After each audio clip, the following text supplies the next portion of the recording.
ওয়ালাইকুম। আমি কাতুল থানা থেকে এসেছি, কাতুল থানার একজন প্রতিনিধি। আজকে এই নাগরিক সমাবেশে আমি ছোট্ট করে কিছু পয়েন্ট নিয়ে আমি কথা বলতে চাচ্ছি।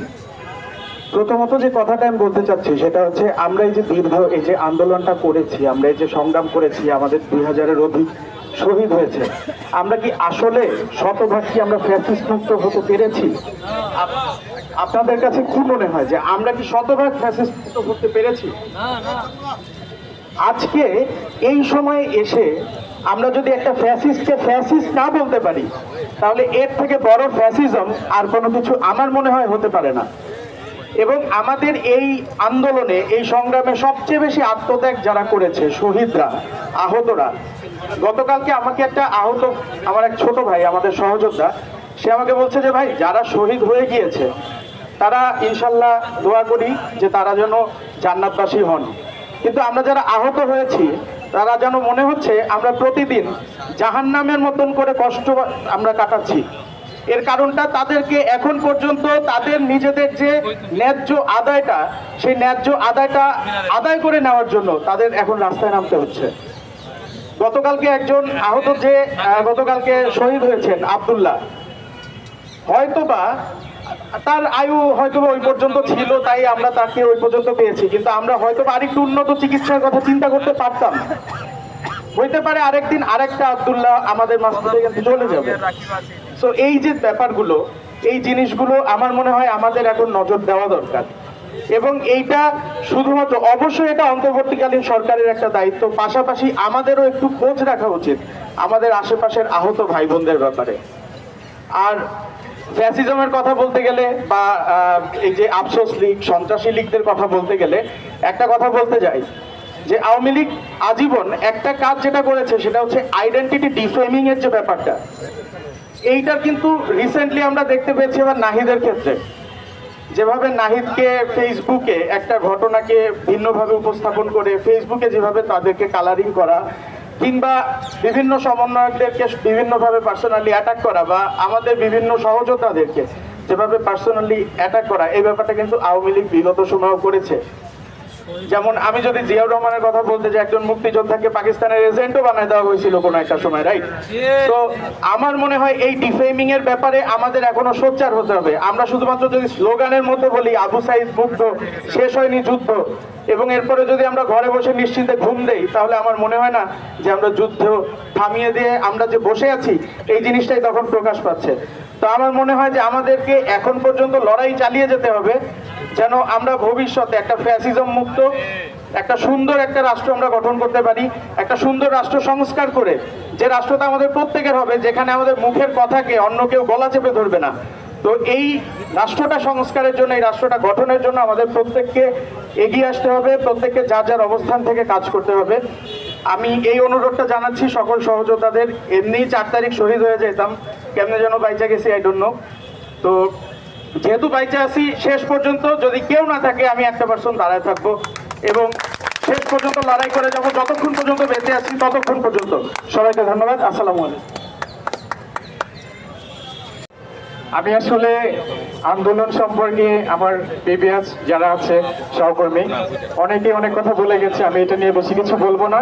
আমি শুধু এতটুকু বলবো, আমরা যে জন্য আন্দোলন করেছি সেই আন্দোলনের সুফল আমরা কিন্তু পাচ্ছি না, আমরা সেটার সুফল ভোগ করতে এখনো পেরে উঠিনি। এটার জন্য আমাদের যা যা করণীয়, পরবর্তী ধাপে আমরা যেন প্রিভিয়াস যে ঘটনাটার সম্মুখীন হয়েছে সেটা সম্মুখীন আমাদের না হতে হয়, এজন্য আমাদের উপদেষ্টা মণ্ডলীর কাছে আমাদের আকুল আবেদন থাকবে, আহ্বান থাকবে, তারা যেন সঠিকভাবে আমাদের এই আন্দোলনে যারা আহত নিহত হয়েছে তাদের খোঁজ খবর করে, তাদের জন্য যে করণীয় সেটা করে, আমাদের দেশে যে পরিবর্তনগুলো, সেই পরিবর্তনগুলো তারা যেন সঠিকভাবে সুন্দরভাবে পরিপূর্ণতা দিয়ে তারপরে সঠিক নির্বাচন দিয়ে বিদায় নেয়। এটাই আমাদের চাওয়া থাকবে। আমার হাতিরঝিল থানার পক্ষ থেকে যারা আহত নিহত হয়েছে সবার পক্ষ থেকে আমি এতটুকু আপনাদেরকে বলবো, এই দেশের পরিবর্তন চাই আমরা। এই দেশে আমরা ওরকম মানুষকে ক্ষমতায় দেখতে চাই না যারা পরিবারতন্ত্র কায়েম করবে, যারা এই দেশের সাধারণ মানুষকে নিয়ে ভাববে না, যারা এই দেশের মানুষের কষ্টের কথা ভাববে না, এই দেশের শ্রমজীবী মানুষ যারা, এই দেশের খেটে খাওয়া মানুষ যারা, তাদের পাশে যারা দাঁড়াবে না, যারা শুধু নিজেদের পেট পূজা করবে, তাদেরকে আমরা ক্ষমতায় দেখতে চাই না। এই বলে আমি আমার বক্তব্য শেষ করছি। ধন্যবাদ সকলকে, ভালো থাকবেন। আসসালামু আলাইকুম। কেন্দ্রীয় নেতৃবৃন্দ এবং বিভিন্ন থানা থেকে আগত জাতীয় নাগরিক কমিটির সদস্যবৃন্দ, সকলকে শুভেচ্ছা জানিয়ে আমার বক্তব্য শুরু করছি। বক্তব্য দীর্ঘায়িত করার সুযোগ নেই। আজকে আমরা যেই ইস্যুকে সামনে রেখে আমাদের 100 দিন পূর্তি উপলক্ষে, স্বাধীনতার 100 দিন পরে আমাদের যেই ইস্যুগুলোকে সামনে নিয়ে আমরা একত্রিত হয়েছি, সেটি হচ্ছে আমাদের কাছে সবচেয়ে প্রধান এবং সবচেয়ে বেশি প্রাধান্য দেওয়ার মতো ইস্যু।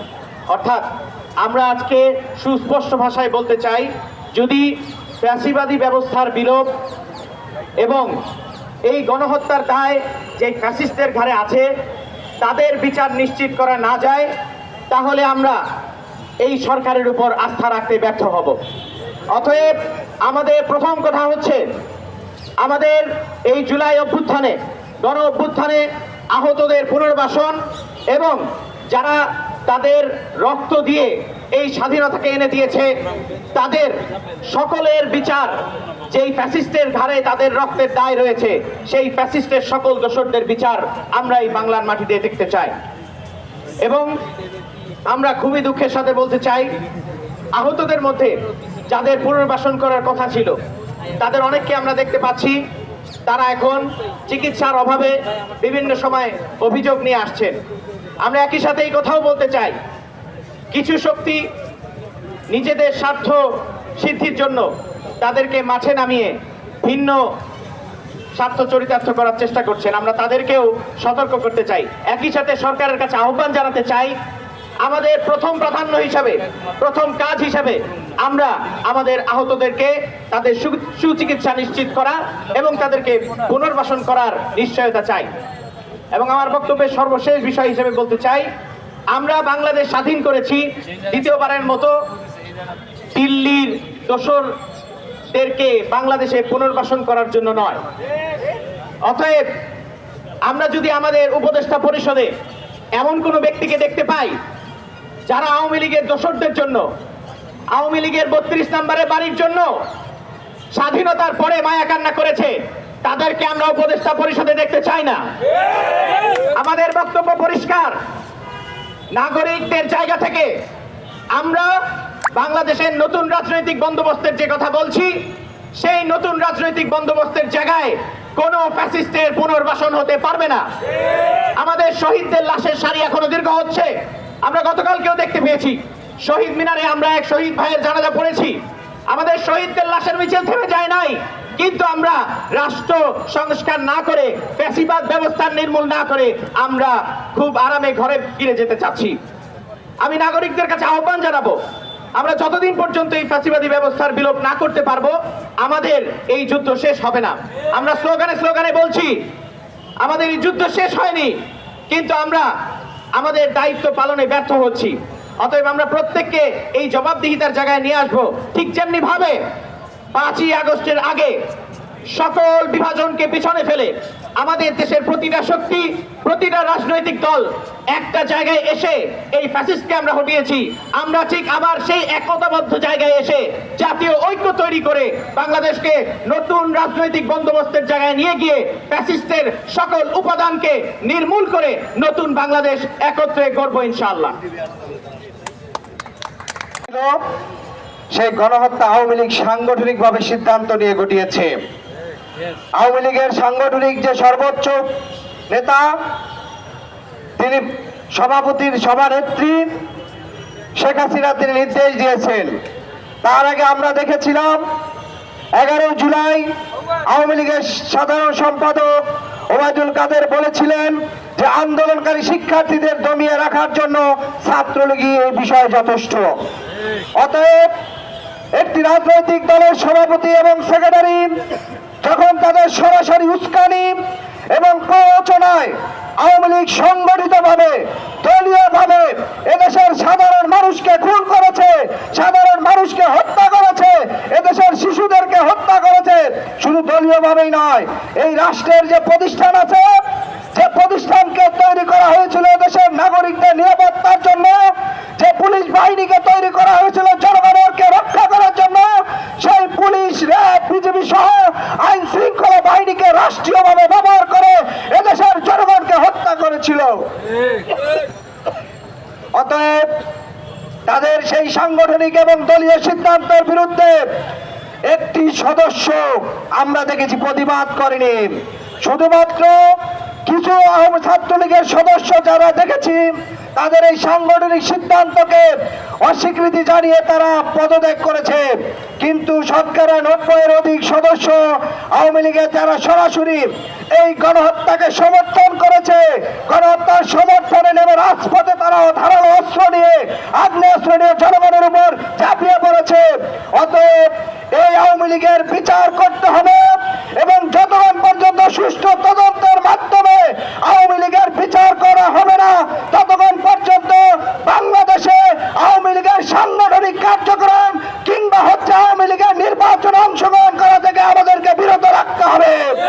আমরা স্পষ্ট বলে দিতে চাই, যেসব রাজনৈতিক দলগুলো আজকে আওয়ামী লীগকে কাছে টানার চিন্তা করছেন, আগামী রাজনীতিতে তাদের কিছু যে সন্ত্রাসী ভোট আছে তাদেরকে দলে ফেরানোর জন্য আওয়ামী লীগের প্রতি নরম সুরে কথা বলছেন, সুস্পষ্টভাবে নির্বাচনে আসার জন্য ইঙ্গিত দিচ্ছেন, সেসব দলগুলোকে বলতে চাই, গত 15 বছর ধরে আপনাদের রাজনৈতিক কর্মসূচিতে এদেশের বিশ্ববিদ্যালয় শিক্ষার্থীরা, এদেশের আপামর জনতার কাছে আপনারা ব্যর্থ প্রমাণিত হয়েছেন।